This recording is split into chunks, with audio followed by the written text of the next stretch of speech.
Hi, I'm Jennifer Poole, And I'm Dave Poole. and this is our 20 days.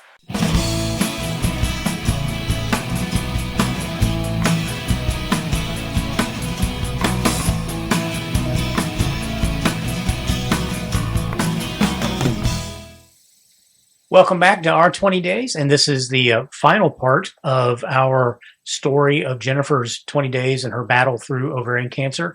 So we pick up the story today. Jennifer's surgery has just concluded, and Dr. Whitney Graybill, the gynecological oncologist and surgeon, has just come out of the OR and is about to talk to me to tell me what the story is at this point. And so I didn't even have to ask how it went. So she started in to tell me that, we took out, and she rattled off 2 or 3 things that I've forgotten the medical terms for, but they did a radical hysterectomy. They took, so both ovaries, both, how do you pronounce it, fallopian tubes? Fallopian tubes, sorry. And another thing that is kind of behind the stomach that I've forgotten the name of it, and said, we've sent all of those things back. We took biopsies of, I want to say 45 biopsies of lymph nodes. It's either 45 or 23, I don't remember. I think it was 23. And oddly enough, those were both numbers Michael Jordan wore. So whatever, that might be why I'm connecting the 2 numbers. But in any event, and then the washings. So as they do work, they end up flushing out that area with antiseptic types of things to blush that out, and then they also test all of that. He said, we won't have those results for a few days. Mm-hmm. He said, but visually, I think I got everything. We looked around in there and said, your wife's not going to like me very much. And said that I made the incision about 2 inches longer than I normally would, because I just had to stick my hand up there myself the stomach area. Feel your stomach and make sure I didn't feel something that they didn't see. And she says, it's fine. There's nothing there. So I can verify what Dr. Payne had said earlier. So, and to me, that's a wonderful, great surgeon. Yeah. She knew what I had been through with just the emotions of it all. And while she was right there, she was going to see with her own eyes. Yeah. So good for her. Yeah. And so she told me, we'll need to see her in about a week. Said if you want to go now down to the office and schedule that, and then she kind of corrected herself, says, I'll have them call you. And so they did that late, probably half an hour later, they called me to schedule it. It was about a week out they had. So the next step for us was her coming out of surgery into the recovery area. And you weren't in recovery very long. Mm-mm. Maybe half an hour. Yeah, and all I remember waking up, and I was saying one word, pain. Yeah. And I know, I just kept turning my head, I think, and saying pain, pain, pain. That's all I felt pain. Yeah. And I did have the wherewithal to hear the health professional saying, it's going to be okay. It's going to be okay. And I'm thinking, I just have to let them know.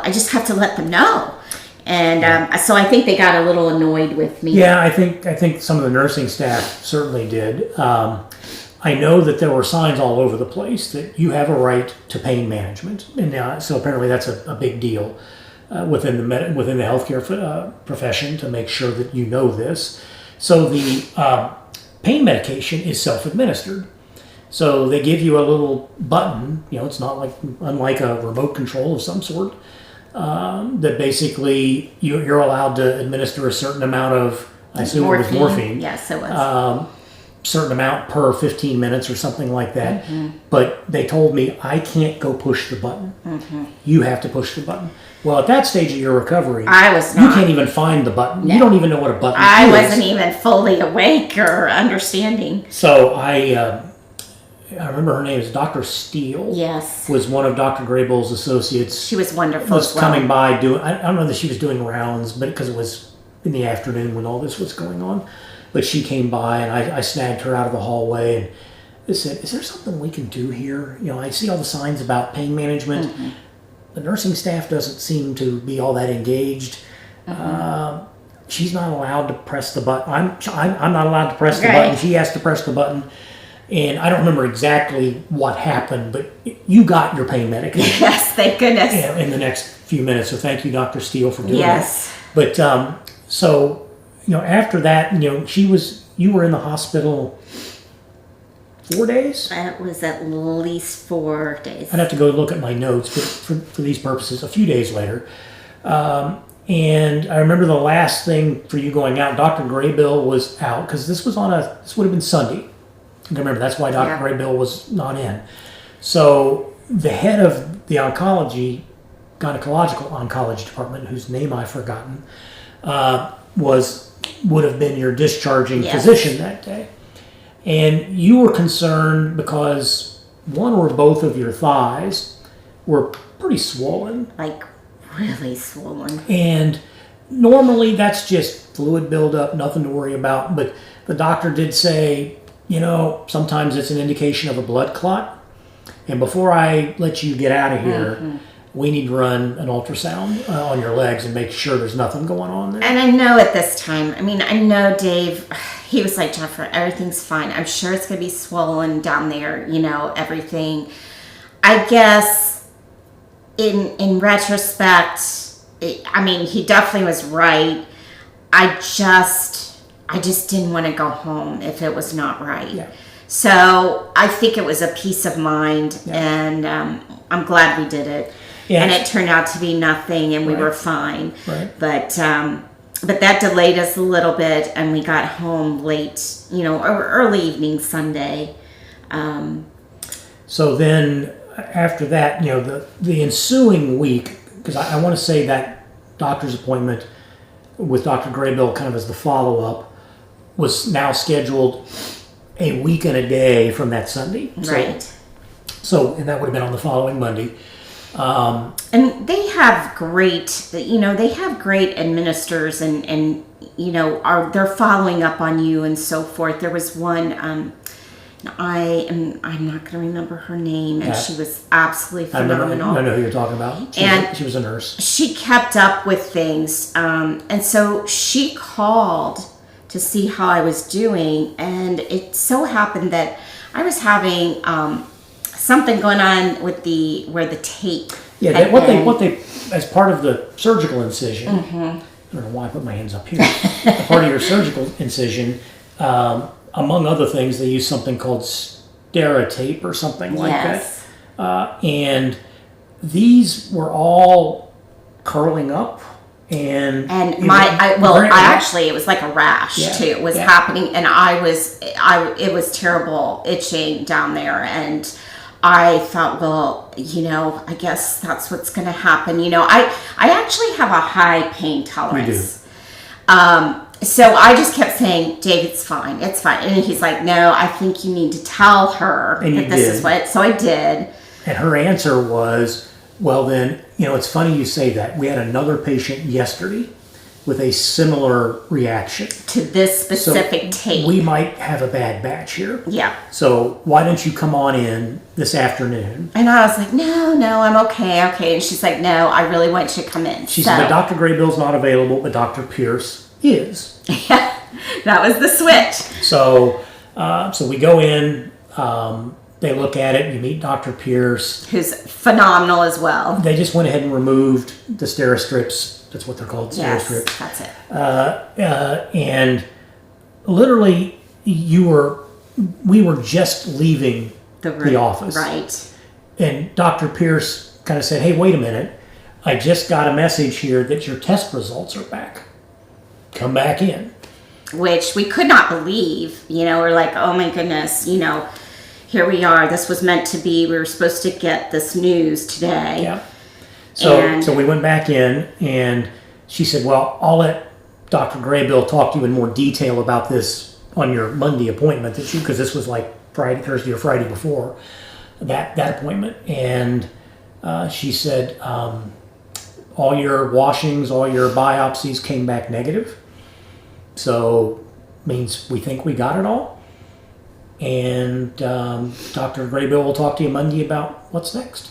Well, she also said, and she held my hands, and I'm crying because I just remember it like it was yesterday. She said, we're seeing it as most probably a stage 1A. And you will let Dr. Graybill determine this, but usually you don't need any after treatment for that. So no chemo. No chemo, no radiation, nothing. At that point. So, and I don't remember the exact number, so again, somebody correct me if I'm wrong. But if you look stage 1, 2, 3, 4, and then grade A, B, C, whatever it is, it ends up being a matrix of like 16 possible outcomes. So it's like 4 by 4. And you were in the one box on there where there's no chemo, no radiation, just see me in a month. Yeah. See you in 3 months, see you in 6 months, see you in 12 months, and after 5 years, it's an annual, just your normal annual gynecological type of exam. And that's how it ended up playing out. Absolutely. So that weekend was the best weekend we may have ever had in our life. Just, relishing in what so far was good news, but still dealing with pain and still can't do everything I want to do. Sure. It's a long recovery process after a surgery like that. And mentally, it's hard. Yeah. So we'll pause here and we'll pick up the story elsewhere. But now you know why we feel the way we do about our 20 days. Is that 20 days from first pain to Jennifer, you're fine and don't need any follow-up treatment, was the most arduous 20 days we've ever spent. But another great example of God's power and grace. We don't know what we did to deserve such a treatment. I mean, that's kind of the definition of grace, is it not? Yes. Is God's grace. So thank you, God. Yes, and, thank you. And everybody, all the right people, the doctors, the nurses, the various technicians doing their things, and our family and our friends.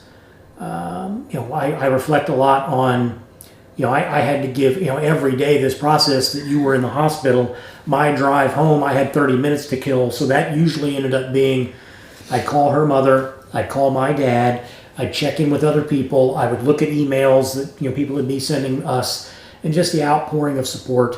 It was phenomenal. That literally would have done anything for us, and some did. And we'll get to that someday in another episode.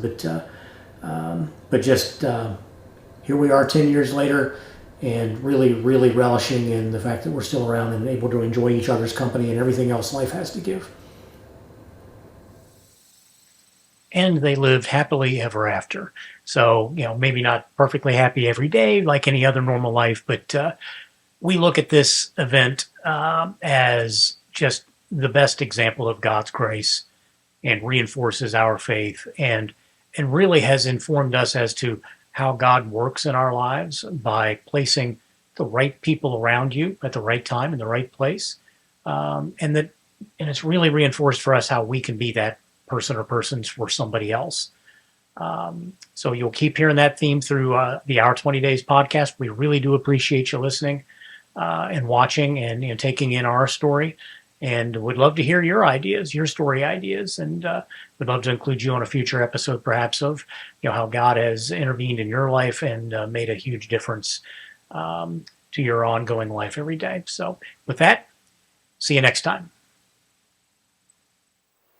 Hey all, thanks for watching this episode of Our 20 Days. Look for us at our20days.com, and please hit the subscribe button so you're notified of all future episodes as they drop, usually on Thursdays. Thanks for watching.